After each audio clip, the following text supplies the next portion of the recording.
আগে ভাগে যে মেয়েটাকে বিয়ে করবেন বলে দিবেন যে আমি কিন্তু তেড়া যুবক, আমি কিন্তু ওই মাহফিলে ওয়াদা করে আসছি, আমি 2 নম্বর কামাই করব না। ডাল ভাত খেয়ে থাকা লাগতে পারে, অনেক সময় ডালও থাকবে না, এমনও হতে পারে লবণ ভাত খেয়ে থাকা লাগতে পারে, মরিচ ভাত খেয়ে থাকা লাগতে পারে।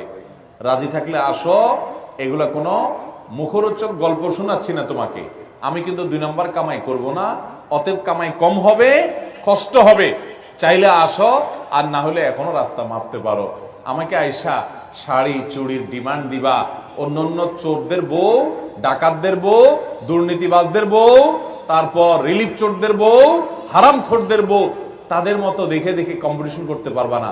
তুমি আমার বউ হতে হলে, হালাল খোরের বউ হতে হলে তুমি সকল লোভ ছেড়ে দিয়ে সততার উপরে থাকার নিয়ত করতে হবে, কষ্ট করে চলার নিয়ত করতে হবে।